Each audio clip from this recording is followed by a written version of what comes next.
Boa tarde a todas e todos. Hoje é 1º de agosto de 2020, 15 horas, e eu já estou aguardando o chamado aqui de Domingos Ailton para participar de uma live sobre minhas andanças nos saraus.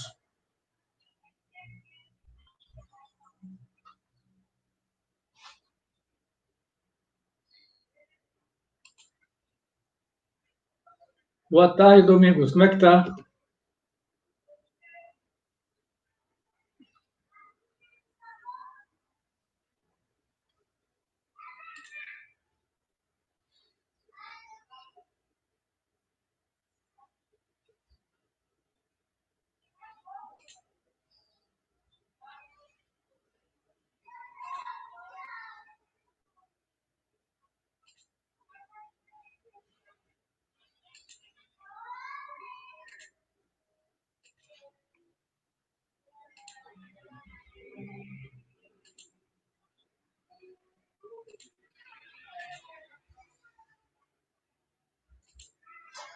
No começo da pandemia foi difícil, foi muito difícil. Continua difícil, mas já estou. A gente vai se adaptando, né? A nova forma de trabalhar, as limitações, que não pode sair, não pode isso, não pode aquilo. E depois que começou o movimento de eventos literários, culturais, online, aí também preencheu um espaço, tanto daquela questão do isolamento, né, da solidão que a gente sente, como também dessa necessidade que nós temos de compartilhar, de estar participando de encontros, de eventos, de literatura e de outras artes. Então, a gente espera que a gente já esteja passando, né, chegando ao final desse isolamento e tirar os aprendizados, né? Afinal, é muito sofrimento, é muita morte, é muito assassinato por conta de questões políticas enfim. Mas vamos vencer essa batalha.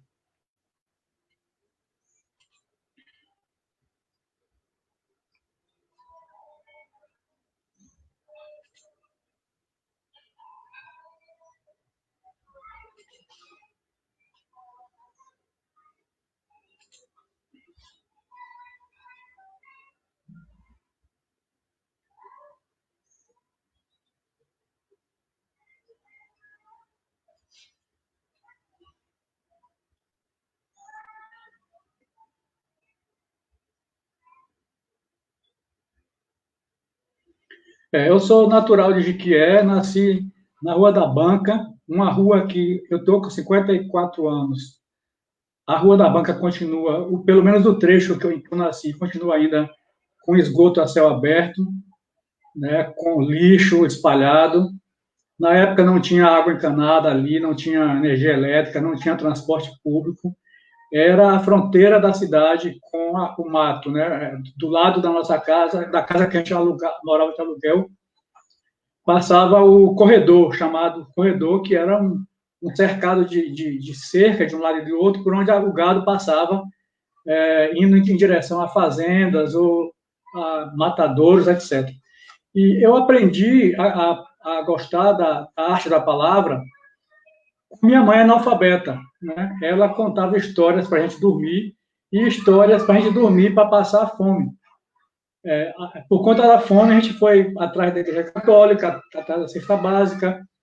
Por conta da fome, a gente descobriu também que o Centro Espírita Bezerra de Menezes, lá no Campo da América, distribuía a cesta básica. A gente foi também atrás dessa cesta básica. Então, nós começamos a participar de duas religiões, mais pelo estômago, né, pela boca, do que pela questão mais espiritualista. E dali fomos morar numa fazenda, na fazenda de uma pessoa do centro espírita, para que a gente pudesse comer e ter onde morar, porque a gente não tinha condição nenhuma de pagar e nem de se alimentar. E lá tinha uma biblioteca que eu invadia, entre aspas, para pegar revistas em quadrinhos. Eu estudei ali até a 4ª série primária na época e voltei para Jiquié para continuar os estudos no IERP, né, no Instituto de Educação Reis Pacheco. E para mim foi um choque, porque a regra gramatical, todo aquelas coisas de disciplinas, matemática, geografia, não sei o quê, tudo separado, para mim, na minha cabeça, não funcionou bem. E o contato com a poesia, propriamente dita, eu tive com livretos que eu comprei, porque eu fui morar na casa de uma pessoa para poder estudar em Jequié, e o dinheiro da merenda eu guardava para comprar livros. Comprei 3 livretos, essa linguagem me encantou. Na época eu não tinha noção do que era das figuras de linguagem, de rimas, de ritmo, nada disso, mas eu via que era diferente da coisa gramatical, né, da questão do verbo, substantivo, não sei o quê. Para você ter ideia, eu perdia separar sílabas, porque eu achava que separar sílabas era colocar 2 letras e um traço. Em palavras como cavalo, dava certinho, mas quando era feijão, quando era emoção, aí era uma desgraceira total. E a partir daí eu comecei a me encantar por leitura, por escrita. Lia revista, lia folhetos, lia caixa de remédio, lia bula, lia tudo, né? Tudo que era papel que eu achava na rua, eu queria saber o que estava escrito. E daí veio militância política, veio leituras, veio formação acadêmica, e veio esse mundo encantado que começou lá atrás com as histórias que minha mãe muitas vezes inventava, porque no dia seguinte ela emendava um outro pedaço, que a gente dizia, não foi assim que a senhora contou ontem. Então, todo dia a história que ela contava, porque ela também tinha pouca leitura, né? Aliás, ela não tinha leitura nenhuma de escrita. A experiência dela era na roça, era trabalhar na roça. Então, as histórias que ela inventava, no dia seguinte, ela aumentava ou diminuía. E foi ali que começou o encantamento meu e de meus irmãos pela arte da palavra. E aí depois veio tudo, veio livros, veio ativismo, veio participação em eventos, veio uma série de coisas. Foi tudo assim. Hoje eu tenho uma quantidade de livros publicados, eu tenho participação em antologias, eu tenho participado em eventos nacionais, internacionais, locais, de bairros, eventos na quebrada, debaixo de uma marquise, onde tem poeta, onde tem poesia, eu estou ali.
Bem, esse livro, inclusive o Vinícius está aí na live, e peço desculpa, o Laed de Souza também está aí, eu peço desculpa a todos e todas, eu não vou poder acompanhar os comentários todos, né? Depois que a live estiver salva, se ficar os comentários aí, eu posso até dar uma olhada, mas, enfim, essa história do Memorial do Inferno, eu fiz o seguinte, É a história da família, né? É a história da minha mãe. Eu comecei a escrever desde pequeno, desde imitar, fazer escritas, né? E aos 12 anos eu escrevi o meu primeiro, entre aspas, poema. E foi na época em homenagem à minha mãe, à minha falecida mãe. E, na verdade, eu sempre tive vergonha e medo de mostrar minhas coisas, porque o que a gente escreve muitas vezes são confissões, né? São, apesar de nossa vida ser um livro aberto, a minha, da minha família, a gente morava em casa de aluguel, era expulso de uma casa para outra, e a gente vestia a roupa que as pessoas davam, roupa grande, roupa pequena, minha mãe, sem saber costurar, sem saber nada, cortava e diminuía e aumentava para ver se dava na gente. Eu passei 5 anos com um quichute, um quichute sem os birros. Quichute seria hoje uma chuteira, sem aquelas bolotinhas de baixo, todo liso, porque a gente não tinha como comprar um outro novo. Imagine você ter um fogão em casa, um fogão de 2 bocas, na época era um luxo, um fogão com forno e 2 bocas, guardado numa caixa, não me lembro se a gente ganhou, não me lembro se a gente comprou, e a gente morando numa casa, eu participando, eu escrevia muito para várias revistas, mandava carta, mandava correspondência para tudo que era lugar, recebia informação de um concurso literário, de uma antologia literária, né? Que somente em 2013 eu vim identificar quem era a pessoa, a importância da pessoa que organizava, que era a Cristina Oiticica, mulher de Paulo Coelho, e eu fiquei louco para participar da antologia. Na época, eu tinha que pagar uma quantidade, né, e receber 10 exemplares do livro. Aí eu fiz a proposta para minha mãe, ela aceitou logo de primeira, que ela vendeu o fogão para a gente publicar o livro. Vendemos o fogão, publicamos, o prefeito da cidade ouviu uma entrevista minha na Rádio Baiana de Jequié, com João, não me lembro, João Mendes, na época, isso. E uma matéria publicada no jornal de Jequié sobre essa publicação da antologia, e me chamou na prefeitura para prometer que ia publicar um livro meu. E eu fiquei esperando até hoje. Né? Eu tinha Caribé. Eu fiquei até hoje esperando.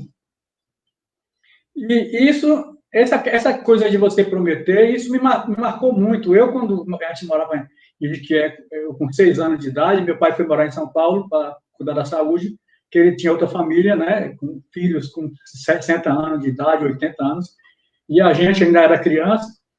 Minha mãe saía de porta em porta, onde hoje é o edifício Mansão Avenida, era uma casa, um casarão antigo, que era um dos pontos onde minha mãe pedia esmola, né, comida, roupa velha, o que fosse.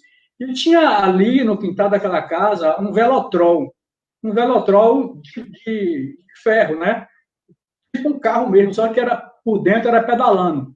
E aí eu e minha irmã Valquíria ficava disputando quem é que ia montar no velotrol. E brigando para querer levar para casa. Aí minha mãe chamava a gente e dizia, não pode levar para casa, não é seu, a gente vai, quando seu pai voltar de São Paulo, ele vai trazer um velotrol novo para vocês. Quando meu pai voltou de São Paulo, que a gente estava morando na fazenda, a primeira coisa que eu fui ver na bagagem que ele trouxe é se tinha um velotrol. E isso a gente pensa que não é nada, mas acabou, me traumatizou. Não me prometa nada, porque eu fico pensando naquela coisa, fico esperando, se você falar assim, vou te ligar mais tarde, eu fico achando que vai me ligar mesmo. Eu acredito nas palavras, eu acredito na mensagem das palavras. E esse livro, esse poema eu publiquei numa antologia, e me lançou, né? Praticamente foi a primeira publicação. E daí em diante, em 2005, eu já morando em Salvador, eu inventei um concurso literário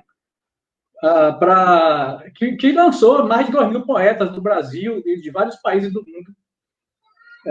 Inicialmente foi concurso com meu nome, depois eu passei para concurso Galinha Pulando, né? Prêmio Literário Galinha Pulando. E isso me fez ficar conhecido em vários lugares. Eu estive num evento, por exemplo, a gente esteve num evento lá em São Paulo, no Congresso Brasileiro de Escritores, e um escritor famoso lá, fazendo uma palestra, eu fui fazer uma inserção, né, uma fala. Quando eu falei meu nome, várias pessoas na plateia, que era de vários lugares do Brasil, me conheciam, né, por conta desse concurso literário que eu, além de fazer a impressão, pagar por toda a edição e tal, eu fazia a divulgação, eu entrava em tudo que era site, tudo que era lista de e-mails, e aí é que eu acabei sendo conhecido em vários lugares. E isso me fez ficar conhecido também em Salvador, que a primeira vez, a primeira edição do concurso, eu achava que ia chegar gente igual abelha no mel.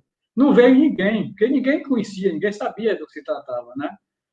Aí eu tive que roubar poemas de pessoas conhecidas e botar na primeira edição. A partir da publicação da primeira, que foram 8 poetas, na segunda foram 30, e aí foi aumentando.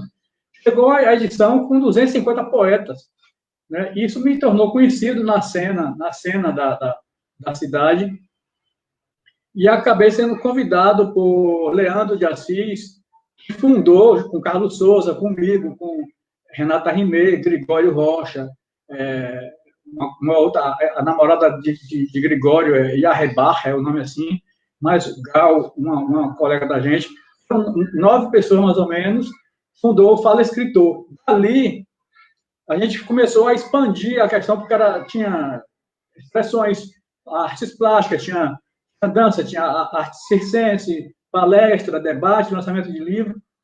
E uma coisa me incomodava muito, que tinha uma pessoa que sempre fazia algumas observações no evento, dizendo que os velhos estavam morrendo e que a poesia estava indo para o cemitério.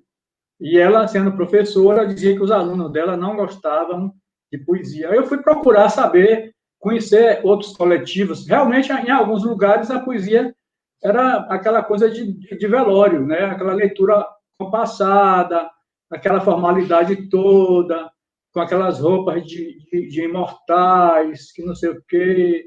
E eu dormia, eu ficava com sono, com vergonha. Conheci o Sarau da Onça em 2012, quando o grupo já tinha 1 ano. E a partir do Sarau da Onça, eu comecei a conhecer outros grupos de poesia. O Fala Escritor foi em 2009, né? O Sarau da Onça foi em 2012, já 3 anos depois.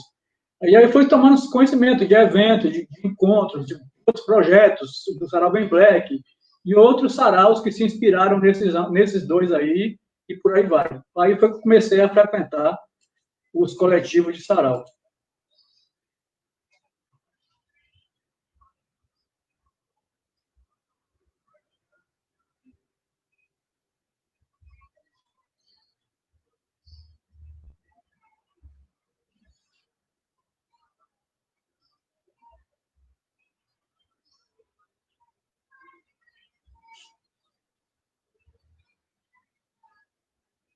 O congresso.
Domingos, eu nasci numa cidade muito pobre, num bairro muito pobre, né?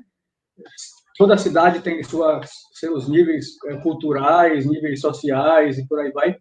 E a casa que a gente morava era casa de aluguel, casa de taipa, uma casa de barro. Para quem não sabe, é uma casa feita com as paredes de madeira entrelaçada com cipó e colocada barro mesmo, lama na parede para fazer a parede. O chão de barro, não tinha esgoto, não tinha banheiro, não tinha nada, ou seja, era um casebrezinho simples. E várias pessoas moravam em alguns lugares ainda moram. Depois passei a morar na Rua da Palha, que era uma rua cheia de poeira, onde não passava, só passava as tropas de animais e não tinha transporte público, não tinha nada, casa com telhado de palha, por aí vai. E a nossa itinerância fez com que eu me sentisse, que eu valorizasse apenas as coisas muito essenciais. Era um pote de água, era uma roupa usada que recebia, era uma ajuda de uma cesta básica aqui e acolá, e a união familiar, né? Minha mãe fez muito isso com a gente, o afeto nos uniu, né? 8 filhos, ela criou, meu pai faleceu, eu fiquei com 16 anos, com 7 irmãos menores, minha mãe e meu pai eram analfabetos, eu passei a ensinar minha mãe a ler e escrever, e eu comecei, desde sempre, eu só posso valorizar o que realmente tem importância, né? E assim, isso é relativo para cada um. Mas para mim o que é importante numa casa? Um fogão, uma geladeira, quando se der para ter, um banheiro, né? Uma televisão e olhe lá. Agora, muito luxo, muita coisa. Eu não tenho um guarda-roupa, por exemplo. Eu tenho um fio pendurado com minhas roupas. Eu não acho necessidade de estar comprando um móvel para botar a roupa dentro. E aí, isso me faz também levar essa questão de valorização das coisas para as outras áreas, para a educação, para a cultura, enfim. E eu acho que a cultura, por exemplo, ela não tem que ter um cercadinho, ela não tem que ter um grupo que domina, ela não tem que ter um grupo que diz o que diz o que é cultura, né? Como acontece muito, e muitas vezes não por maldade da pessoa ou do grupo, mas porque o discurso já está pronto. Então, é muito mais fácil as pessoas seguirem a manada do que desviar do grupo e ser apedrejado, se perder, enfim. E, por esse motivo, eu valorizo muito as expressões, sejam elas artísticas, culturais, históricas, de cada um, de cada uma. Claro que cada lugar e cada pessoa tem a sua história, tem sua especificidade, tem sua idiosincrasia, tem valores que, para mim, às vezes, não é tão grande, mas para aquela pessoa é a vida inteira dela, é a memória, é a ancestralidade, é a história de vida, enfim, os afetos e por aí vai. E por conta disso, eu acho que eu não respeito, entre aspas, né? Eu não respeito fronteira. Apenas se tiver ali uma placa dizendo que eu não posso entrar e que eu não sou bem-vindo. Mas enquanto tiver portas abertas, enquanto tiver coletivos com porta, com a entrada livre, né? Se tiver ingresso e eu puder pagar aquele valor, tudo bem. Se não tiver entrada, se não tiver ninguém na porta, porque eu odeio o porteiro que não deixa ninguém passar. Para mim, o porteiro tem que ser o intermediador, não a pessoa que impede, né? Se não tem um porteiro na sala de aula, se não tem um porteiro na academia de letras, se não tem um porteiro no sarau, se não tem um porteiro na praça, eu entro. Né? Eu estou ali muito para aprender do que para levar, porque muitas vezes a gente, por arrogância, por achar que já tem uma caminhada, que tem uma bagagem, que tem isso, tem aquilo, acha que está levando alguma coisa para um lugar daquele, né? Para um lugar onde está acontecendo um evento. Quando, na verdade, a gente está buscando muito mais do que levando. Então, onde eu posso ir, onde eu posso frequentar, onde me chamam, onde não me chamam, e eu fico sabendo que pode entrar sem precisar de convite ou de ingresso, eu vou. E onde eu posso divulgar os grupos, os coletivos, os escritores individuais, ligados à arte da palavra, porque a arte é muito, muito ampla, né? Então, dentro da arte da palavra tem a literatura, tem jornalismo, tem várias coisas. Mas eu estou num campo muito pequeno, muito restrito, de um aprendiz de escritor, né? Eu me acho sempre um aprendiz de escritor, porque quando eu olho para minhas escritas de um ano atrás, eu acho que não são importantes, que não expressava tão bem. Então, eu estou em busca desse aprendizado. E quem vai e quem pode ir, pessoalmente, ou através de um texto, de uma foto, eu estou levando. Para mim, não tem essa de ficar fazendo o caminho e fazendo cercadinho e fazendo um grupinho. Eu sempre odiei as panelinhas, né? Sempre odiei os grupos de proteção, de autoproteção, de autopromoção. Então, lógico que qualquer saída que você faz, a sua cara está ali, é promoção. Você está se expondo, né? Para o bem e para o mal. Mas eu acho que a promoção tem que ser para todos, né? Que o espaço tem que ser para todos.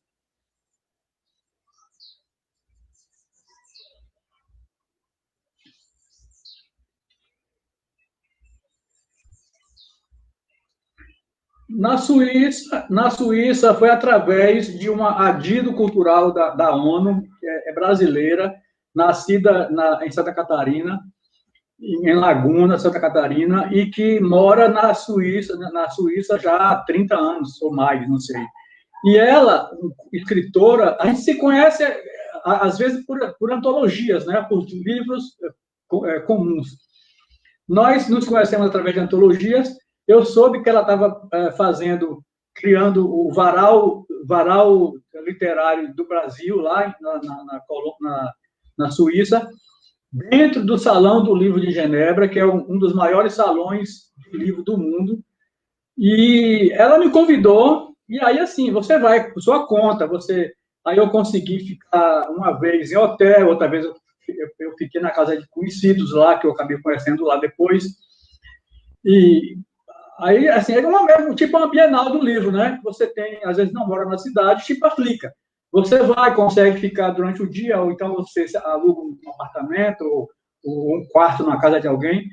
E, claro que em outra dimensão, com outros acessos, com outros custos. E participei durante três edições, 3 anos seguidos do Salão do Livro de Genebra. E aí eu conheci Paulo Coelho pessoalmente, já conhecia Marcelino Freire, me encontrei lá no Salão do Livro. Conheci vários escritores brasileiros que eu conhecia de nome e acabei conhecendo lá, né, dentro do evento literário. E levamos junto na bagagem a antologia do Prêmio Literário Galho Herculano. Foi também junto o livro do Sarau da Onça, foi também junto o livro do Grupo Ágape, foi também junto o livro das crianças do bairro Calabar, da Biblioteca Comunitária do Calabar, porque eu acho que a gente tem que aproveitar a oportunidade e colocar em evidência tudo que se puder. Eu não tenho como carregar 50, 60 livros nas costas, né? Mais do que eu já carreguei em Bienal, em feira de livro e tal. E principalmente porque hoje você paga bagagem, qualquer peso a mais é um absurdo. Mas tem as opções de mandar livretinhos mais curtos, mais simples, tem a opção de mandar material pela internet. Então, é sempre uma boa oportunidade. Na Colômbia, eu conheci através das andanças de João Vanderlei de Moraes Filho, que é uma autoridade, né, da literatura baiana, brasileira e internacional, de Cachoeira, promotor do Caruru dos Sete Poetas, que veio também na esteira do caminho da Mário da Cruz, que eu não conheci pessoalmente, não conheci em vida, mas o João conheceu, conviveu com ele, o Pouso da Palavra, enfim, lá em Cachoeira, e outros poetas, o Wesley Correia, que já tinha ido antes, o Douglas de Almeida, enfim, uma série de poetas, a galera do Poetas na Praça, que já tinha ido antes lá para a Colômbia.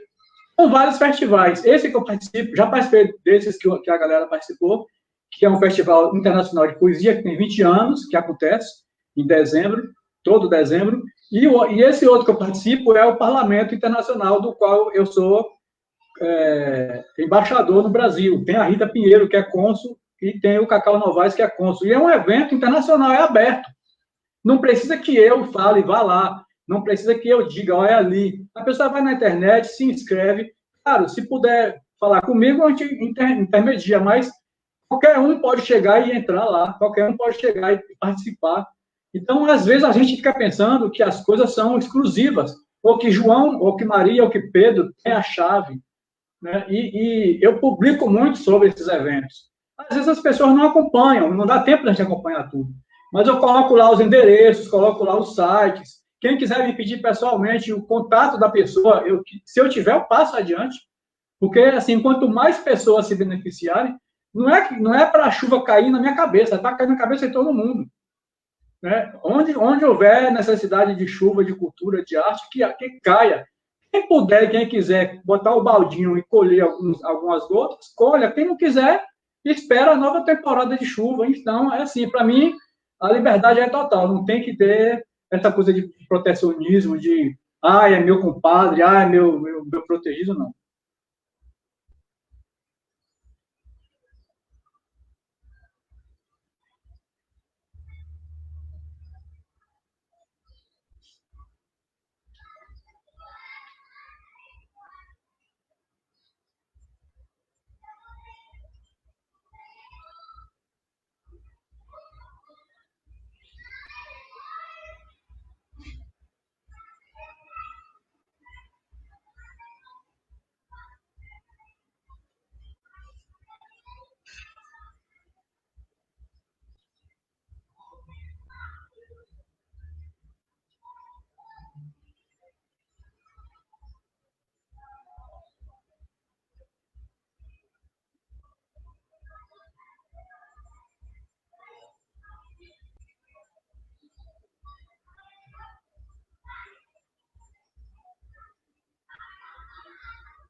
o sarau, não sei se ainda tem, do Pôr do Sol, que o José Inácio Vieira de Mello fazia em nossa prefeitura também, né? Eu costumo dizer, Domingos, que um poeta sozinho não faz um sarau. Eu até fiz um banner agora, fiz uma página no Instagram, é mais uma ironia do que uma afirmação que eu fiz lá, que é sarau do canto, cada um no seu canto. Eu acho que a gente tem que se dar as mãos e se intercomunicar, né? A transversalidade das artes, a tão falada interdisciplinaridade, a gente tem que colocar isso em prática. Porque muitas vezes a gente, teóricos ou artistas da prática, né, da coisa, muito no idealismo, no sonho, que o governo não financia, que a universidade não faz, que a escola não sei o quê, e a gente muitas vezes tem muitas ferramentas e não se dá conta, ou faz meio sem observar o potencial que cada coisa tem, cada ferramenta tem. Tem um poema de João Cabral de Melo Neto, que eu fiz um artigo para a revista O Menina do nosso colega, ai meu Deus, ele vai me matar se eu esquecer o nome dele, Roberto Leal. Esse artigo não dá, é imperdoável. Esse artigo está na revista e está também no meu site, que é Um Poeta Sozinho Não Faz um Sarau. E eu coloco como exemplo o poema Tecendo Amanhã, de João Cabral de Melo Neto, que é um galo sozinho não tece o amanhã.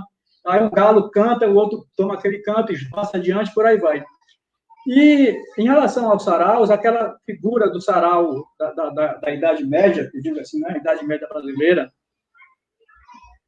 não é a mesma definição de sarau que nós temos hoje. Né? E, claro, ainda tem aqueles saraus, ainda tem aqueles encontros de pessoas burguesas e tal, que é regado a mil coisas, enfim. Mas aí, cada um no seu quadrado, né? Cada canto, cada sarau no seu canto, por aí vai. Mas nós temos aqui várias formas de saraus em Salvador, né? E no Brasil. Os maloqueiros, que o Hamilton Borges fala muito desse movimento, que ele participou, foi um dos que fundou, junto com Cuca Matos e Guel Adum, é um movimento literário, né, que ele mesmo pode falar, eles mesmos podem falar mais sobre isso depois. Os Poetas da Praça é uma espécie de sarau, um encontro para lutar contra a ditadura aqui na década de 70, na Praça da Piedade, onde foram assassinados e esquartejados pessoas que lutavam pela liberdade, né? E foram expostos os corpos ali, tem quatro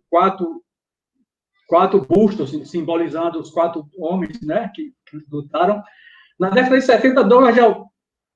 Isso, exato. Na década de 70, a Walter César, Geraldo Maia, Douglas de Almeida, Ametista Nunes, e hoje, Semira Missé, Thiago Gato Preto, Jeane Sanches, Marcos Peralta, tem uma galera muito forte, ainda ocupa aquele espaço de resistência ali. Em Salvador, nós temos saraus temáticos, saraus com uma expressão única, ou com 2, 3 expressões, com uma programação mais rígida. Mas tem saraus que tem poesia, tem contos, tem debates, palestras, campanhas para apoio a vários tipos de atividades, caminhadas contra a violência, cursos pré-vestibular, cinema, teatro, dança, música, batalha de poesia chamada slams, freestyle, que é um repente, né? Aquela briga de um com o outro para lutando com as palavras. Lançamento de livro, lançamento de CD, concurso de beleza negra, feira de artesanato, comes e bebes, grafite, tatuagem, artes plásticas, arte circense, teatro, ou seja, tem saraus aqui que junta isso tudo numa noite. E aí, quem é que realiza? São pessoas que estão nos seus bairros sem uma alternativa, sem ter uma praça livre, sem ter um centro cultural, sem ter um investimento público ou privado na área da cultura. E essas pessoas que já fazem arte, às vezes, separadamente, a dança, tem a valsa, tem a capoeira, né? Se juntam e fazem um movimento. Tem grupos de jovens que fazem rap, batida de rap, batalha de rap, debaixo de uma marquise chamada Poesia de Esquina. Não tem um espaço onde eles possam se reunir, se reúnem debaixo de uma esquina, marquise. Se chover, se protege ali mesmo da chuva. Né? Onde é que se realiza isso? A maioria dos saraus de Salvador estão nos bairros distantes do centro. Né? O centro, durante um bom tempo, reuniu, centralizou tudo, né? Teatro, museus, praças, eventos culturais em geral, mas hoje nós temos em Salvador a maior parte dos eventos que acontecem nas quebradas, nas esquinas, nas praças, inclusive no centro também, porque não tem que ter um espaço determinado. Você só pode aqui ou você só pode ali. Né? É circulado, é circulante. Só que muitas vezes os eventos que acontecem no centro não vão para os bairros. Né? Apesar de não ter uma barreira, um muro, um portão, né? E um porteiro ali proibindo, muitas vezes os eventos do centro não vão para os bairros. E os bairros precisam ter a sua atividade cultural, faz nos bairros e faz também no centro. Faz também itinerante, faz também dentro dos ônibus, faz também nos espaços onde é proibido, porque eu acho que a arte tem que fazer isso, quebrar os paradigmas, né? Acontece finais de semana, geralmente, porque a galera, a maioria, tem outras atividades remuneradas, ou, enfim, tem várias atividades, às vezes, e muitas vezes a maioria que pode assistir um espetáculo desse é aos finais de semana. Então, a maioria é realizada no final de semana, mas tem sarau, tem terça, tem sarau quinta, tem sarau domingo, tem sarau de madrugada, tem sarau temáticos, só erótico, sarau, enfim, para onde você olhar e que tema você procurar, você acha. A maioria, como eu falei, não tem um espaço fixo, público, não tem um espaço físico, fixo, particular, então usa associação de bairro, usa o salão da igreja, o salão de festa da igreja, usa a pracinha, usa a esquina, né? Usa o vão central debaixo do metrô para fazer uma batalha de rap. Então, onde tem espaços, a galera está ocupando. O público geralmente é o público dali, dos arredores, dos bairros mesmo, né? Se você não sabe, Salvador é uma cidade muito mal distribuída, muito mal organizada em relação ao transporte público, muito mal servida. Nós temos todos os tipos de transporte, mas os lugares não se consegue chegar aos lugares, né? Ou porque é muito engarrafamento, ou porque o horário do ônibus é muito demorado, ou porque, enfim, por vários motivos. Às vezes você mora em um bairro de um lado da paralela, não tem um transporte, você não consegue, quem vai atravessar 6 pistas, né, em alta velocidade, carros passando a 80 por hora, para ir para o outro lado, no outro bairro. Tem que dar uma volta de 300, 400, 500, 2 quilômetros, 5 quilômetros, e às vezes gastar 2, 3 horas para chegar. Então, tem esses problemas de locomoção. Mesmo com o metrô, piorou, porque tem bairros que ficaram órfãos das linhas de ônibus. Então, ou você pega o metrô, ou você não vai, né?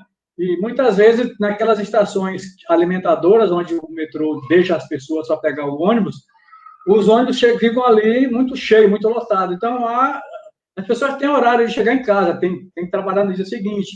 Então, uma série de impedimentos acaba dificultando o acesso. Mas quem quer pagar um Uber, quem quer pegar uma mototáxi, quem quer pode rachar a gasolina de um carro de alguém, vai mais cedo, consegue ficar ali até um horário que dê para voltar, e por aí vai. Geralmente, esses eventos têm pouco equipamento, porque não há investimento público, não há uma preocupação direcionada para onde a coisa acontece, né? Onde a arte está. Às vezes acontecem editais que peneiram e não deixam que as pessoas mais necessitadas dos equipamentos e do financiamento consigam chegar nesse financiamento. Então, são equipamentos mais simples, mais comuns, como um microfone, ou até no gogó mesmo, na voz pura, né? Uma caixa de som e tal, enfim. Participar é só chegar e entrar. Numa praça, por exemplo, você basta ficar ali olhando, sentar e assistir. Né?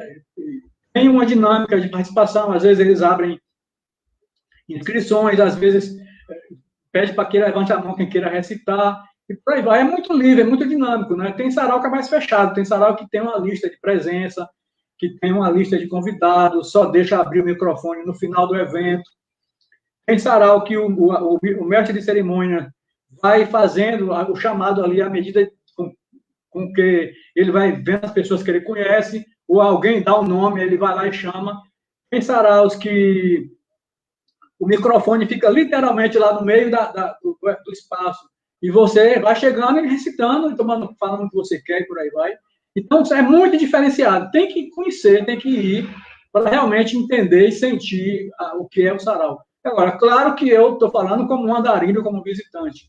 Para falar sobre um sarau, aí teria que chamar pelo menos 3, 4 representantes de 3, 4, 5 saraus diferentes para cada um dizer como é, como acontece, há quanto tempo, enfim, por aí vai.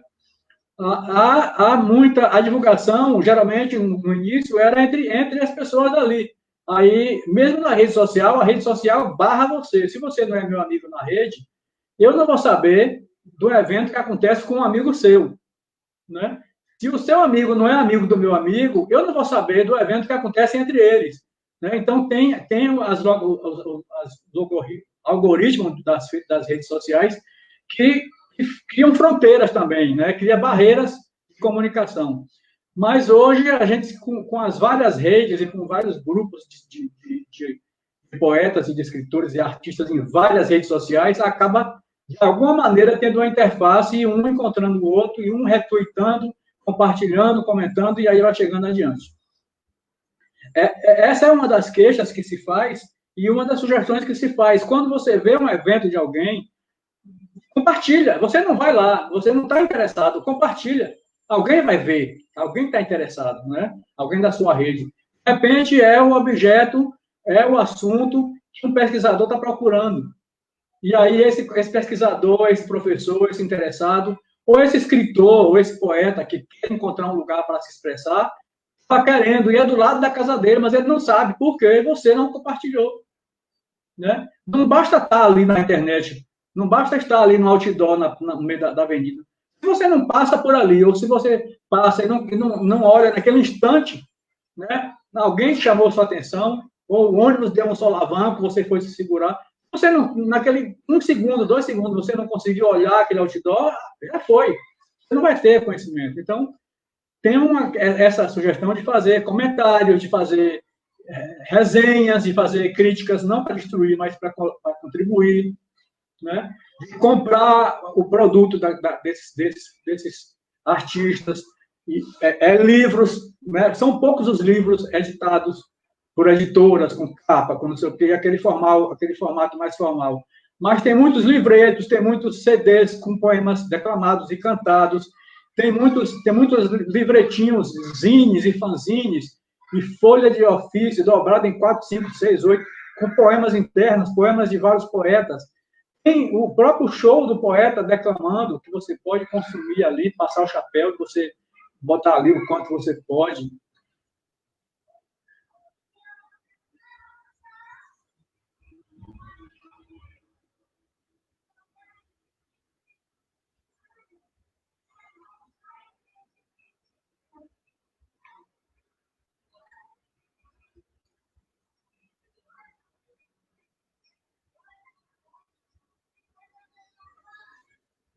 Aqui travou um pouquinho a sua agora. A sua travou um pouquinho. É. Mas isso é normal. Antônio Marcelo falou aí, tá normal. Às vezes ela trava um pouquinho, mas retorna depois. Essa internet, a internet é assim mesmo.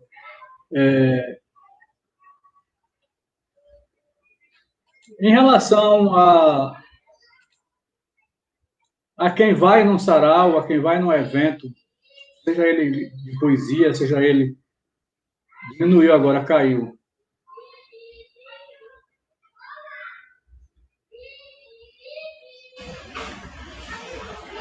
Travou tudo.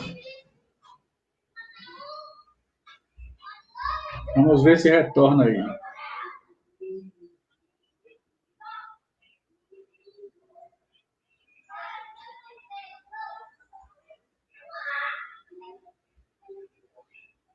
Pausou tudo aí, Dominguinhos. É melhor você cair e voltar de novo.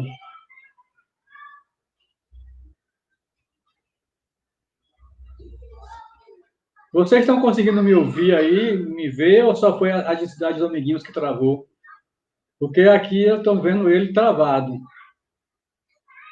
E a minha, pelo menos na tela aqui, eu vejo normal. Oi, Mary Carleto, como é que vai aí? Vocês estão me ouvindo bem? Estão me vendo? Ou está tudo travado mesmo? Qualquer coisa, Dominguinho vai derrubar a live e voltar de novo, porque parece que está meio difícil aí.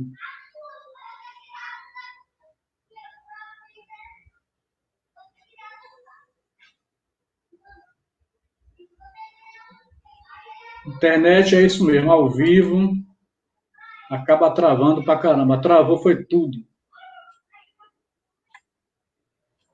Travou tudo, minha gente. O que é que a gente faz? Dominguinho derruba isso.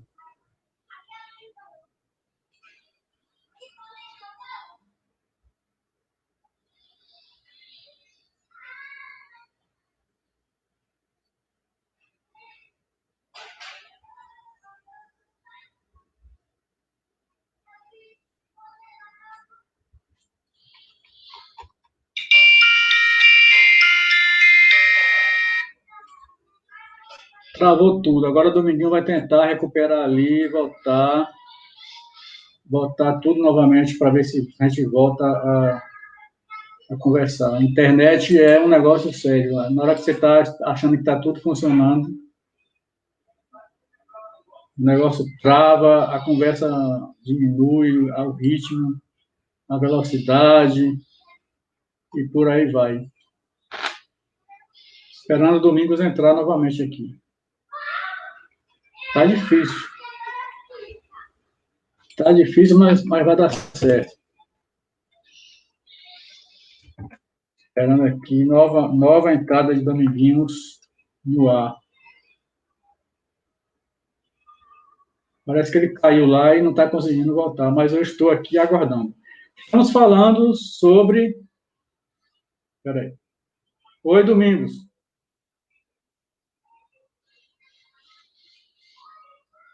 Ó, aqui eu estava vendo você, meu pai travou tudo. Aí é bom que você entre de novo, porque travou também, aí caiu tudo. Tava. Não, não, travou o primeiro travou o meu para você, depois travou o seu para mim. Aí depois travou tudo. Foi. É. Mas antes de você sair, travou tudo. Você não conseguia ouvir nada, só a imagem parada. É. Beleza. Tá, tá bom, valeu. Então, estamos esperando o Domingos voltar aí para continuar nossa conversa. E vocês continuem aí, porque a conversa tá boa, o papo tá bom. Estamos falando das minhas caminhadas nos saraus literários aqui em Salvador e fora de Salvador. Falando com o jornalista Domingos Ailton, lá em Jequié, através do Instagram. E a rede social deu uma travadinha aqui, mas vamos concluir a conversa, viu? Não saia daí não, porque vamos voltar. Vocês podem encontrar informações de Salvador no blog Saraus de Poesia em Salvador.blogspot.com.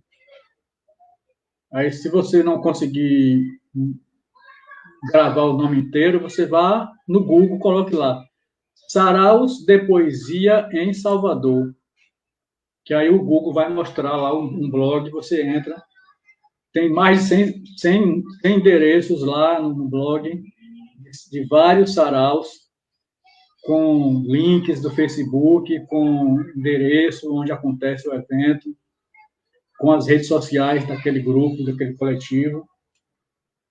E alguns grupos já não estão mais em atividades, outros são temporários, né? Acontece durante um tempo, depois para, depois volta. Estamos voltando aqui com o Dominguinhos novamente no Instagram. Os comentários do Instagram eu não estou conseguindo acompanhar, mas os comentários daqui do Facebook eu vou olhar depois e responder todos.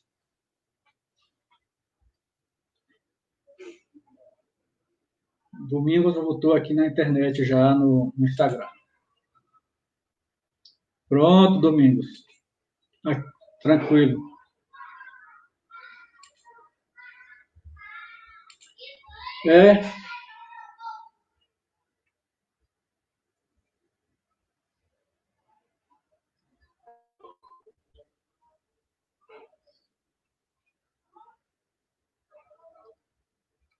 Isso.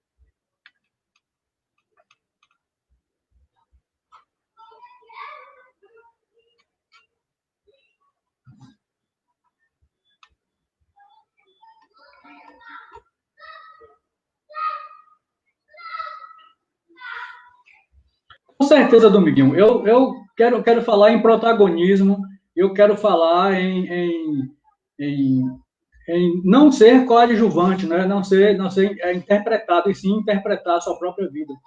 Esses saraus, e eu falo saraus como um grande guarda-chuva, porque tem outros movimentos de cultura na cidade.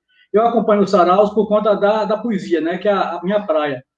Mas todos esses movimentos de teatro de rua, movimento de dança, de circo, tem um grupo, por exemplo, a Pombagem, que é um grupo multicultural, e os próprios saraus, que teoricamente se imaginava que fosse apenas leitura e escrita, tem uma transversalidade com várias artes. E esses encontros funcionam como centros de produção, né, e de fruição das artes. E tem proporcionado o surgimento, claro, assim, nem todo mundo que vai ler um poema ali vai virar um poeta, né? No sentido profissional da palavra, né? De escrever e viver daquela arte, e vender seu livro, e fazer palestra e tal. Mas são oportunidades que a pessoa tem de se expressar numa sociedade em que a comunicação social tem um dono, né? Em cada região, em cada estado, tem um dono da TV, tem um dono da rádio, tem um dono do jornal, tem um dono do site, e até as redes sociais, elas não são livres. Você não pode dizer o que você quer ali, no sentido não de ofender o outro, mas você não tem espaço para a sua expressão. Então, esses saraus, esses movimentos, têm revelado milhares de estrelas, né? Milhares de estrelas. Aí a pessoa não vai sair dali um poeta, mas vai sair um cidadão. A pessoa não vai sair dali um escritor de contos, mas vai sair um dançarino.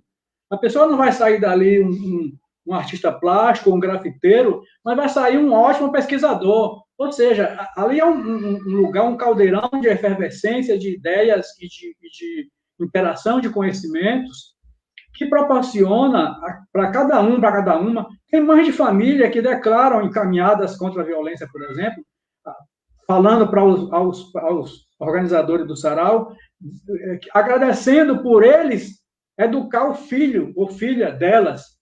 Né? Muitas vezes uma mãe, um pai não tem o cabedal de conhecimentos, né? Não tem o tempo, não tem a ferramenta, né? Por mais que se esforce, e aí aquele filho, aquela filha, chega num sarau desse e se transforma numa outra pessoa, né? Não ser produtivo, não ser contestador, não ser com olhar crítico.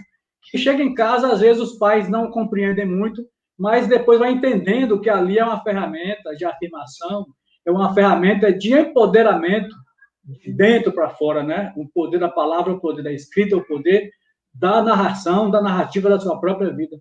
E tem muitos talentos, eu poderia citar aqui, passar a tarde inteira, citando nomes como a Fabiana Lima, Nega Faia, codinome Nega Faia, que hoje é uma pessoa de renome internacional, né? Por conta da poesia, que era do grupo Resistência Poética, onde ela participou inicialmente, que eu não sei antes, ela tinha outra atividade artística, né? Eu falo de onde eu vim para cá, venceu batalhas de slam no Brasil, foi fazer eventos em São Paulo, está sendo reconhecida por vários grupos de mulheres, né, como representativa da expressão e da força da mulher. Tem o Hilton Júnior, que é o poeta com P de Preto, que eu tive o prazer de editar o primeiro livro, livro no sentido antigo, né? Porque ele tem vários livros, livretos, formatos de outras maneiras, e inclusive CDs de música, ele é da área do teatro também, do grafite, enfim. Aqui é o Vinícius Araújo, lá do bairro da Paz. Esse é um trabalho que ele realizou lá, e ele está promovendo o lançamento de livros de outros autores lá do bairro da Paz. É o Golpe Literário, né? São 38 poemas para detonar a sua cabeça, né? E ele fala aqui na apresentação do livro que ele escreve numa linguagem própria, né? Num estilo próprio, se aproximando da linguagem, muito da linguagem falada no bairro, né? E entre ele e os amigos dele. E ele diz ali no início do livro que ele não quer que você vá lá corrigir, botar a cedilha no C, botar o acento não sei aonde, porque ele escreve assim porque ele quer. E ele é uma pessoa que pesquisa, uma pessoa que lê, uma pessoa que debate, que muitas vezes um professor, um pesquisador, entre aspas, de universidade, passa batido, né? Porque só tem o teórico, ou porque só está falando da teoria de um outro teórico. Tem esse livro aqui que foi lançado nacionalmente pela professora Regina Dal Castanher e a Lucia Tenina, a Regina da UNB, né?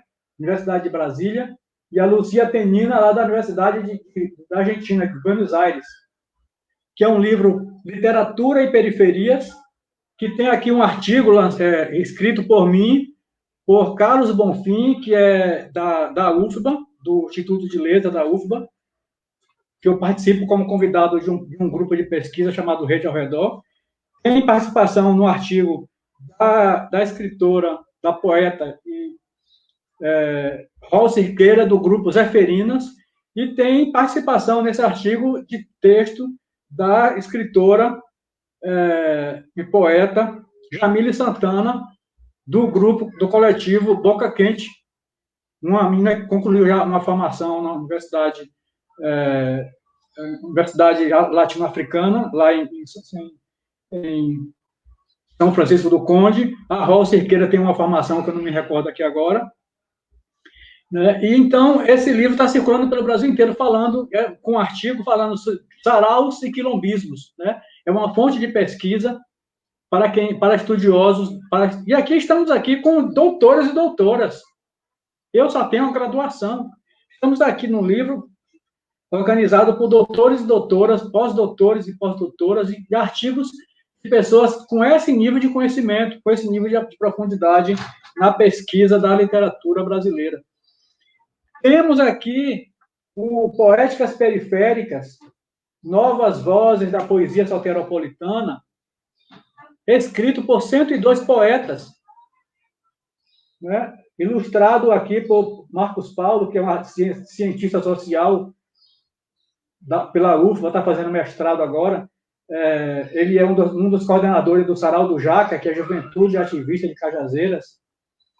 E ilustração de contracapa de Alisson Chaplin, que é do coletivo A Pombagem também.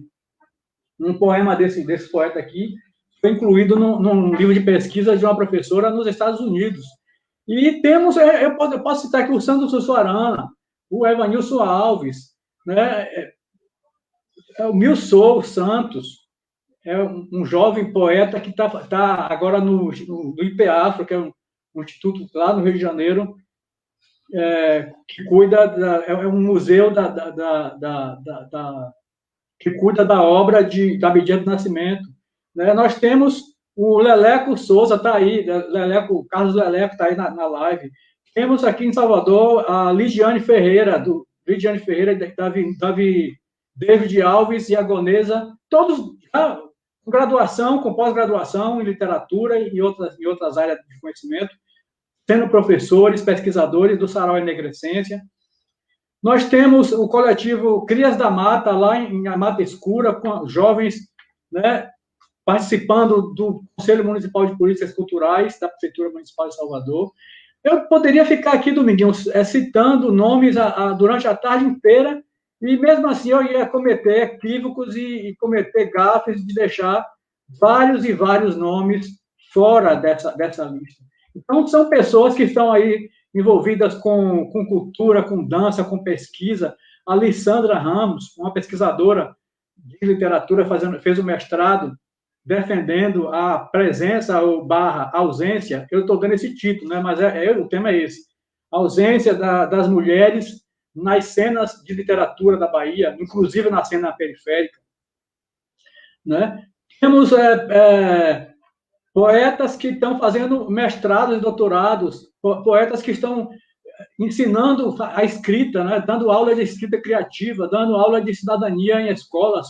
O Evanilson Alves trabalhando com jovens privados de liberdade. Inclusive, eu tive o prazer de participar da edição de um livro com meninas da Casa Feminina que estavam privadas de liberdade aqui em Salvador. O Sarau Cabuloso, que é um museu praticamente de artes plásticas do Pelourinho. O Sarau do Gato Preto da Sorte, que é uma usina de produção de literatura infantil, de literatura adulta, de poesias, enfim.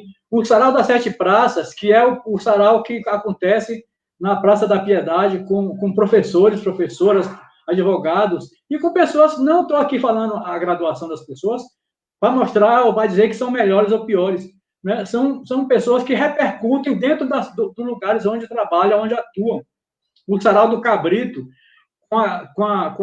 como bem lembrado aí por Leleco, lá no Alto do Cabrito, com pessoas de música, de dança, de circo, de teatro, uma usina de atores, uma usina de dançarinos, que dali sai pessoas para filmes como a Paió, sai pessoas para filmes como os que o Teatro Vila Velha coloca em rede nacional. Enfim, nós temos aí infinitamente, né? O nosso sarau está agora fazendo um sarau internacional, o Quartinha de Aruá, que é um sarau promovido pelo Landeu Naualê e mais outros colegas. Lá do Sarau do Cabrito sai o Wagner de Jesus, que é um ator que está brilhando nas redes, brilhando com cinema, com teatro, indicado para prêmios Braskem, etc. O Sarau Ben Black nem se fala. O Sarau Ben Black é basicamente o espelho, né, para essa galera toda da periferia, e periferia no sentido geográfico, porque aí não é questão de ser menos, nem de ser... Enfim, o Sarau Ben Black com intercâmbio agora com Moçambique, trazendo e levando, né, fazendo esse trânsito aí de literatura, de dança, de rap, de música. O Sarau Pós-Lida, enfim, é uma série o Sarau do Calabar, que tem biblioteca comunitária, tem questão de promoção da cidadania, dança, circo. Eu ficaria aqui o dia e a noite falando, e eu não daria conta de dar o nome de todos e todas os artistas que saem desses eventos, né, que surgem desses eventos, e que espelham, e que espelham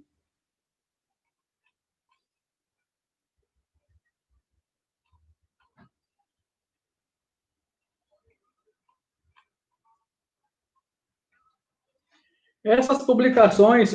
O livro Literatura e Periferias, ele está da editora que fez, né? A editora Zuc, ele está nas redes, né? Nas livrarias para venda.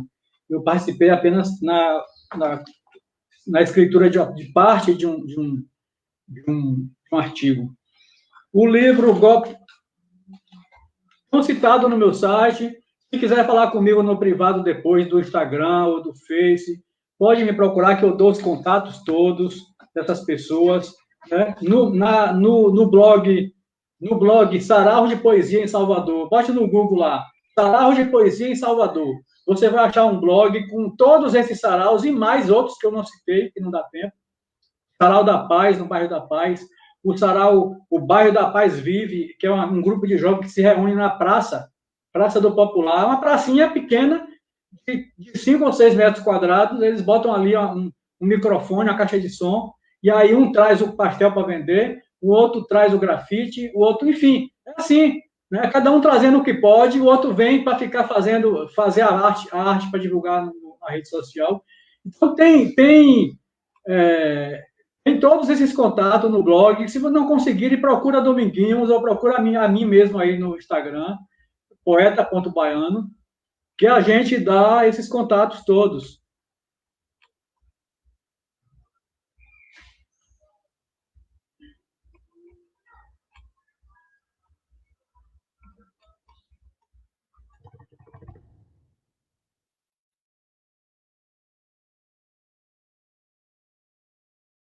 Olha, antes de falar isso, eu vou só concluir a parte do sarau falando o nome de alguns pesquisadores, algumas pessoas que são de dentro do sarau, né? Porque uma coisa é você chegar como se fosse um zoológico para assistir e para fazer anotações e tirar suas conclusões, né? Muitas vezes equivocadas, pela pressa, pela falta de conhecimento, enfim. E muitos grupos preferem não ser pesquisados dessa forma, né? Quer pesquisar, vá lá conhecer, vá carregar a cadeira, vá limpar o chão do sarau, como acontece muitas vezes, a gente chega no lugar e está acontecendo ainda. Vá divulgar o sarau, vá comentar, vá ler o material que está sendo feito, vá conhecer quem são os antecessores desses meninos e meninas. O evento é virtual, mas o sarau acontece todo dia. É a conversa na esquina, é chamar um brother para tocar o violão dele, é pedir para alguém pintar ali o espaço, é varrer, é limpar. É uma série de relações que quem chega para fazer pesquisa, às vezes, ou para assistir, não sabe dar missa um terço, como se diz, né? Então, eu posso citar aqui pesquisadores com teses, com TCCs, o Sérgio Baialista, né, fala sobre a pedagogia do cordel, a pedagogia da onça, né, em relação ao sarau da onça.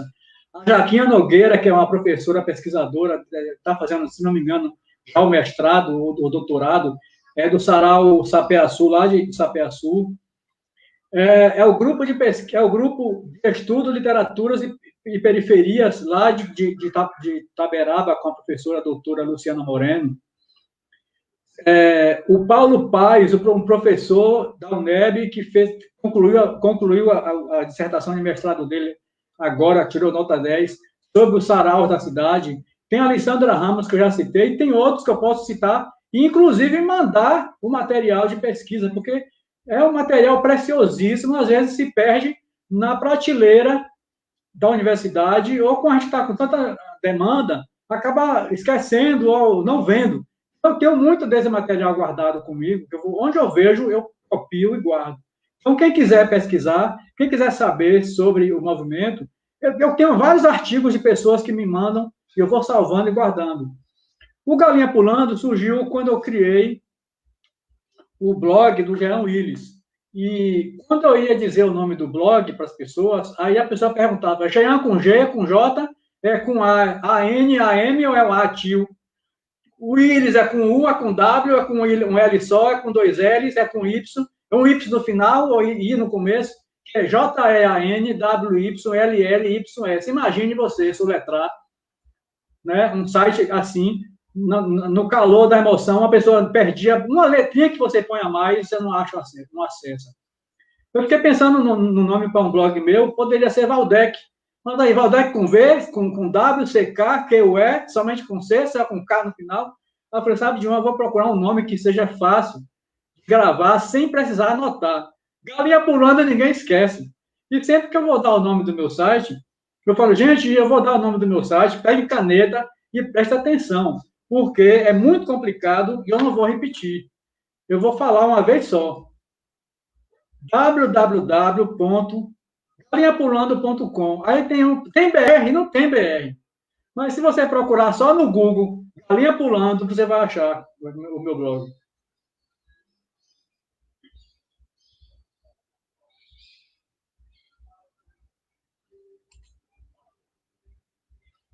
Laro de Freitas.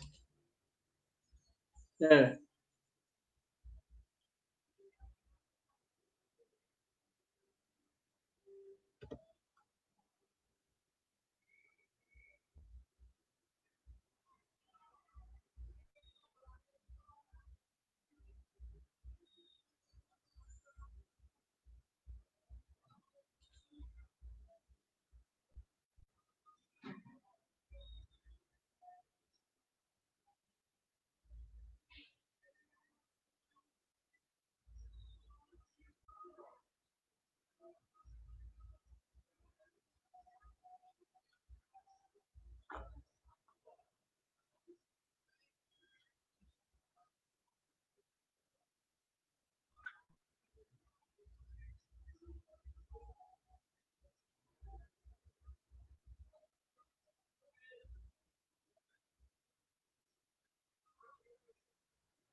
Olha, teve um encontro ontem que a Fundação Cultural do Estado realizou online e, deu alguns esclarecimentos, né, sobre isso.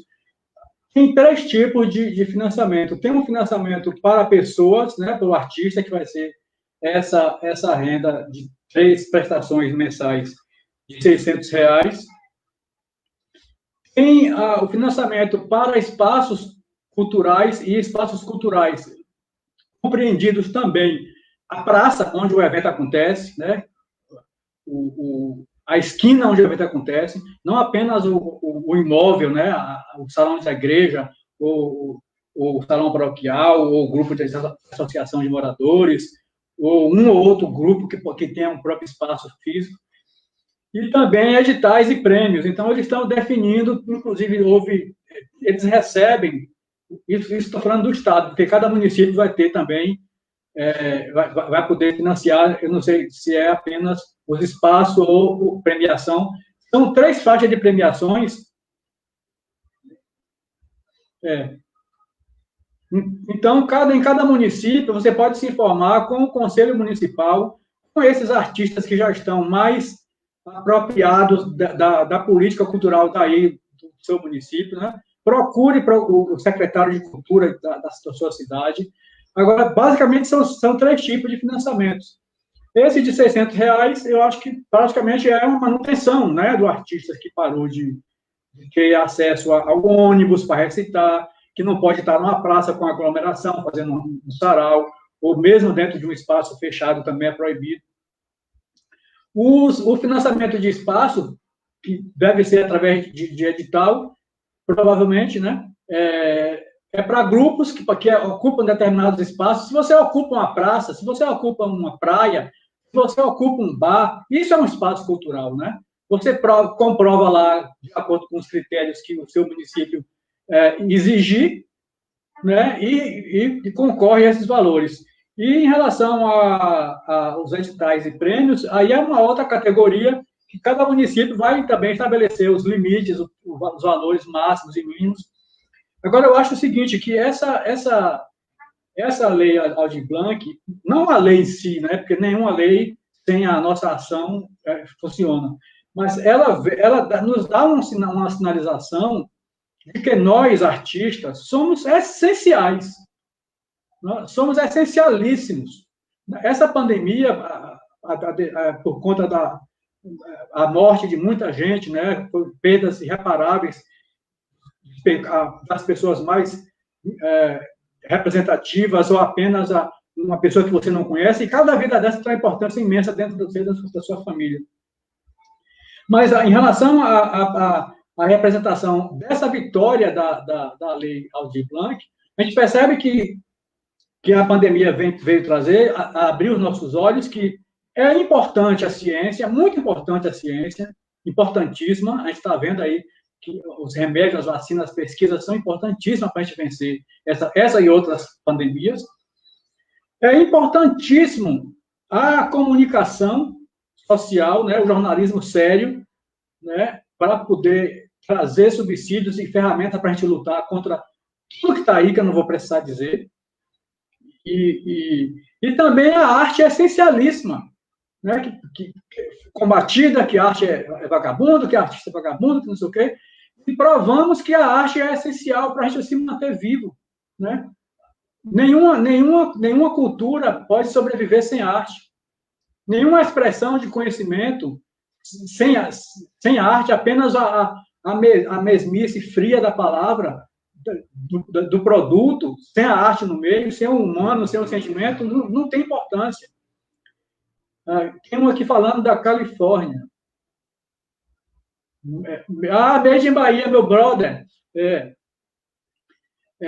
Enfim, e essa Lei Aldir Blanc, a luta que a gente conseguiu vencer e aprovar no Congresso com apenas 5 ou 6 votinhos lá, de um grupo lá, que eu não quero nem citar o nome, a gente foi unanimidade. A gente foi unanimidade no Brasil. Imagine o Brasil inteiro, 5 mil e tantos municípios representados ali, porque ali tem pessoas de cada município, voto de cada pessoa de cada município. Eleitores que, às vezes, não tinham consciência da importância do seu voto e votou num qualquer aí. Mas todos nós participamos, todos nós participamos. Então, essa potência dessa força, dessa ferramenta que a gente conseguiu agora, a gente tem que usar ela para pós-pandemia também. Na questão de editais para espaços culturais e equipamentos, isso é para uso para depois da pandemia.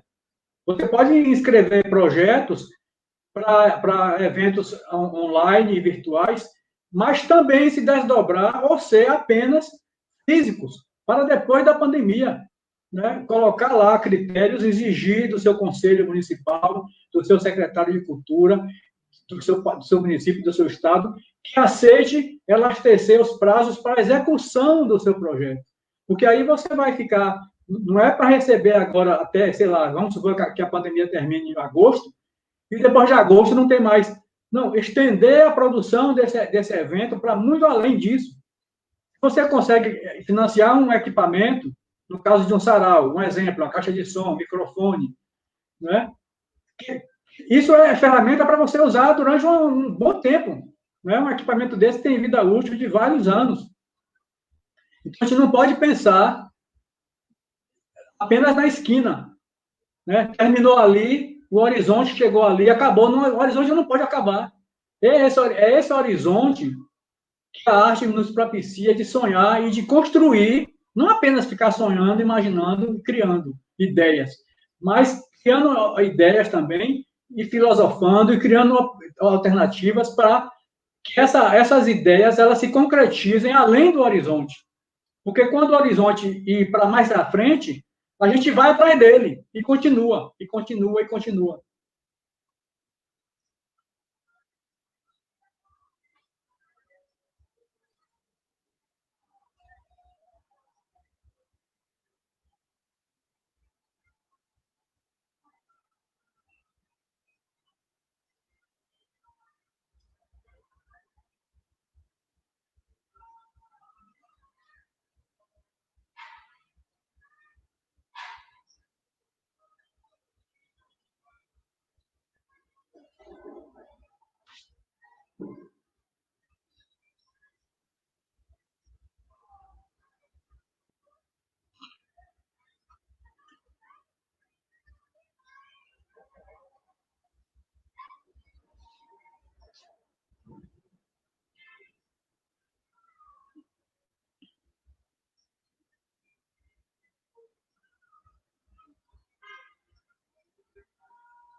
Os camarões.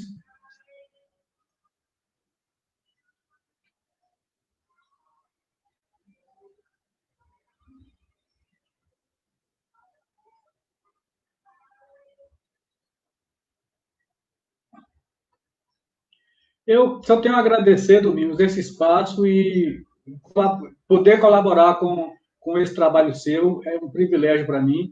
Eu acho que a gente tem que pensar sempre no passo seguinte, né? A gente pode e deve criticar sempre e apontar defeitos, problemas e contradições em tudo, mas propor também soluções e chegar junto para carregar a cadeira nas costas, como o pessoal do Sarau da Onça fez e faz muitas vezes, que o evento acontecia no primeiro andar, e ele subia e descia a cadeira, subia e descia a cadeira, chegar antes do evento para poder limpar o chão, e enfim, eu acho que a gente se dá nas mãos, a gente consegue muito mais. E não basta ir ao evento.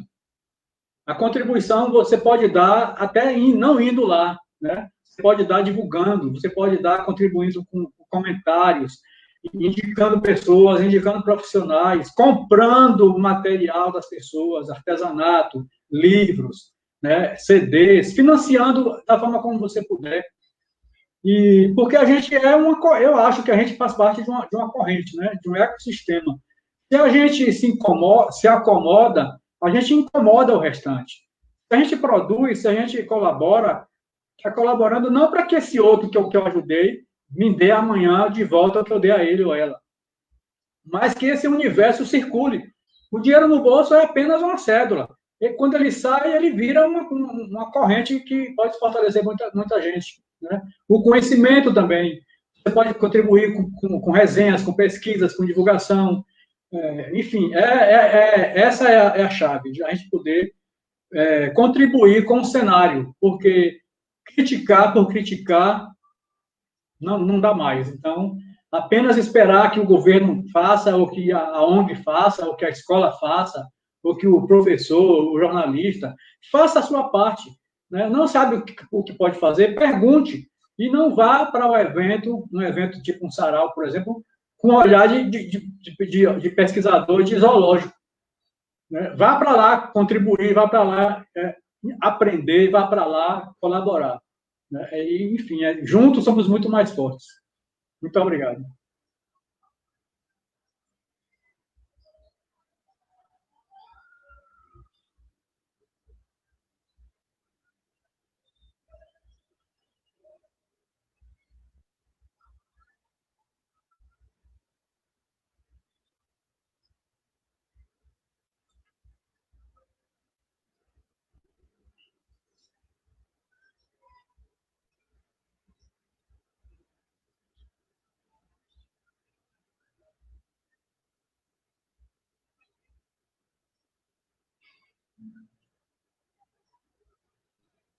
Valeu.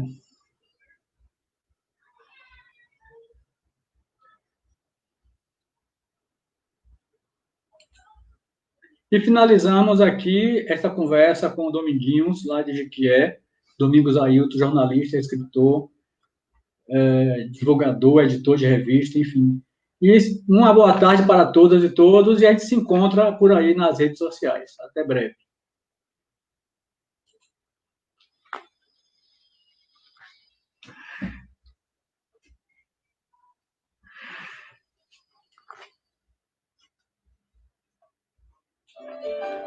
Ventilador funciona, né? Nossa, muita claridade. Nossa, as mesas, os meninos fazer atividades. Olha que legal. Ao bebedouro. Os pequenininhos, né? Os outros também. O que a gente tentou fazer? Organizar essa área. Organizar a Copa. Um projetinho. Aqui a parte de lanches, etc. Aqui atrás da empresa de pincel, lavagem de material. Tem os 2 banheiros funcionando. Ah, que legal, dois. Aqui é um banheiro de menina, funcionando, bonitinho, organizado, limpinho, simples, bonitinho. Tá. Quando eles estavam junto a primeira vez, a gente falou que eles estavam no escritório. Organizar esse processo todo, essa gestão. Sim, tá feito.